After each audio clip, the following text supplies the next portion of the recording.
recevons sur le plateau d'Agilentic 2014 M. Sie Kambou, qui est le responsable stratégie et technologie partenaire, n'est-ce pas? Bonsoir. Bonsoir. Merci d'avoir accepté notre invitation. Merci. Alors, Microsoft est présent à ce salon-là. Vous avez pu intervenir en tant que conférencier ce matin à un panel. Et tout à l'heure, vous étiez encore à une présentation B2B de Microsoft, bien sûr. Nous allons d'abord revenir sur votre première intervention pour cet après-midi au niveau de ce panel-là. Cet après-midi, on va dire, le panel portait sur une thématique qu'on appelle en termes Bring Your Own Device ou Bring Your Own Application, d'accord, en termes génériques et en termes anglophones. Mais en fait, il s'agissait de présenter un peu un nouveau phénomène qui se passe, qui est l'utilisation, on va dire, des équipements, des terminaux grand public dans le cadre professionnel ou des applications grand public dans le cadre professionnel. Donc, le panel tournait autour de la problématique, ce que ça peut apporter, on va dire, comme problème déjà pour les DSI, donc les directions des systèmes d'information des entreprises. Et puis, bien évidemment, qu'est-ce que ça apporte comme valeur ajoutée pour l'utilisateur, pour l'employé final qui utilise ses propres équipements, ses propres applications dans le cadre professionnel. Alors, voilà. On imagine que les échanges étaient vraiment fructueux. Qu'est-ce qu'on peut retenir exactement de ce panel-là? Ce qu'on peut retenir de ce panel, c'est que premièrement, la vision du Bring Your Own Device, ça va permettre, on va dire, aux entreprises d'économiser assez d'argent. Un TCO, on va dire, Total Cost of Ownership, on va dire, qui est assez grand, d'accord, puisqu'on va dire les employés utilisent leurs propres équipements pour pouvoir faire le travail professionnel. Donc du coup, en termes d'économie, en termes de gestion du parc des systèmes d'information, ça apporte, on va dire, un souffle au niveau financier de l'entreprise. Mais le revers de la médaille, c'est un autre problème, ça pose un autre problème de sécurité pour les systèmes d'information des différentes entreprises, puisque là, ils ne vont pas contrôler ces différents devices qui rentrent, ces différents terminaux qui rentrent dans le parc informatique. Donc la problématique sera pour eux de pouvoir gérer la sécurité, la conformité des données, d'accord, puisque en utilisant son propre ordinateur, son propre périphérique pour faire le travail de l'entreprise, il va se dire qu'on a les données de l'entreprise sur son ordinateur.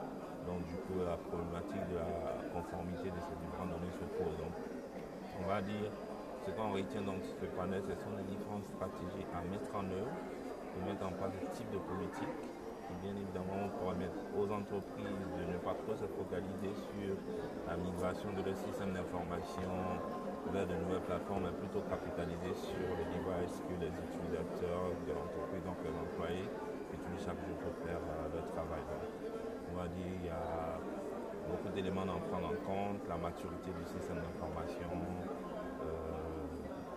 l'utilisabilité des devices, etc. À mi-parcours, vos impressions déjà? On va dire, à mi-parcours, je suis là depuis, on va dire, midi au salon. Et apparemment, l'organisation est pratiquement en place, les stands sont visités, la cible, on va dire, quelque part atteinte. D'accord, c'est la cible qu'il fallait. Et tous les participants écoutent, ils participent, ils échangent. Il y a beaucoup d'échanges qui se passent depuis que je suis là. Beaucoup de discussions, beaucoup d'échanges, tout simplement. Alors, Microsoft participe à ce salon-là. Les attentes, c'est que Microsoft apporte vraiment à cet événement. On est curieux un peu de savoir. Ce canal-là est pour nous un tremplin pour pouvoir atteindre, on va dire, l'ensemble des décideurs dans le monde de l'informatique, pour présenter, on va dire, le shift que Microsoft est en train de prendre, parce que Microsoft change, d'accord. Microsoft était d'abord ce qu'on appelait un éditeur de logiciels, aujourd'hui c'est une entreprise de services. Donc ce salon nous permet d'expliquer effectivement le shift de Microsoft, qu'est-ce qui est en train de se passer au niveau de Microsoft. Avant, Microsoft ne fabriquait pas de devices, de périphériques. Aujourd'hui, on est numéro 2 mondial de téléphonie mobile, donc tout ça, il faudrait que les gens puissent comprendre. On a des produits qui sont dans le cloud, ce qu'on appelle le cloud de cloud. Qu'est-ce que c'est? Est-ce que ça va empêcher les entreprises informatiques du pays de ne pas progresser? Est-ce qu'on est en train d'arracher le business? Et tout ça. Donc le salon nous permet de cadrer tout ça, d'expliquer un peu aux uns aux autres ce que nous leur apportons et ce qu'on sait faire. Alors, vous apportez surtout des nouveautés en termes d'innovation. Oui. Alors, nous allons revenir sur votre intervention, votre présentation B2B Voilà. cet après-midi. Oui. Qu'est-ce qu'on peut retenir? Voilà, donc de notre présentation B2B, on a principalement présenté notre offre de productivité dans le cloud. D'accord, on va dire, ce sont des services professionnels de collaboration, de messagerie, de communication, au travers des outils que nous connaissons qu'on appelle Office, d'accord. Et cette solution de productivité-là a un nom générique qu'on appelle Office 365 dans le terme. C'est expliquer un peu ce que ça apporte, on va dire, aux entreprises, quels sont les enjeux, quels sont les avantages en utilisant Office 365, qu'est-ce que ça nous apporte. La rencontre B2B tournait principalement autour de ça.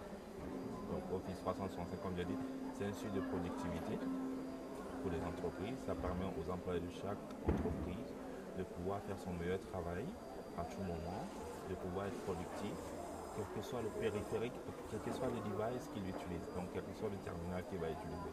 Aujourd'hui, Microsoft, on produit des solutions qui sont cross-platform, qui tournent sur tout type de device, que ce soit des périphériques, on va dire Windows, qui tournent notre propre système d'exploitation, ou des périphériques tierces comme des devices, comme qu'on appelle des iPhones, des Android, d'accord, capitaliser l'ensemble de faire son meilleur travail via un service dans le cadre de Microsoft qu'on appelle Office 365. On va approcher les entreprises individuellement pris, d'accord, pour approfondir, on va dire, l'ensemble de notre offre, on va dire, la rencontre ne va pas nous permettre d'aller, on va dire, en profondeur dans tout ce qu'on sait faire, d'accord, il y a beaucoup d'éléments autour, donc ça nous permet déjà de prendre des contacts bien précis avec des décideurs, et puis ensuite de les rencontrer plus tard pour donner plus de détails, plus d'évolution, plus d'informations sur notre solution de politique. Votre présence, comment on peut appréhender, comment on présente Microsoft ici? On va dire Microsoft d'abord en Côte d'Ivoire depuis 1996, d'accord, en Côte d'Ivoire. De là, on a couvert, on va dire, l'ensemble des pays de la zone francophone et anglophone, d'accord. Et après, Microsoft s'est développé, on a des bureaux un peu partout. On a un bureau au Sénégal, un bureau au Nigeria, au Ghana, au Kenya, en Angola, en Égypte, en Afrique du Sud, Maroc, Tunisie, Algérie et tout ça. En fait, on couvre l'entièreté, on a pratiquement on va dire la multinationale IT, qui est présente pratiquement sur tous les pays africains. On investit énormément. On a un projet pour l'Afrique qu'on appelle For Africa, d'accord, qui permet donc à Microsoft de pouvoir apporter sa contribution dans le développement du capital humain, d'accord, en Afrique, sur les technologies, à travers un projet, à travers ce projet-là, ce dit projet qui est For Africa, qui permet tout simplement aux participants de comprendre un peu ce qui se passe sur les terrains de l'information, de la communication. Donc c'est important de venir. J'invite ceux qui ne sont pas encore venus de venir au GNT, de comprendre un peu ce qui se passe et qui comprennent qu'il y a beaucoup de choses qui sont faites dans le monde des technologies qui vont leur permettre d'eux-mêmes pouvoir s'affirmer, de pouvoir se développer assez rapidement. Concernant Microsoft, bien évidemment, notre produit de lance actuellement c'est Office 365. J'invite tous les participants à tester. Ça peut être testé et par des particuliers comme par des entreprises.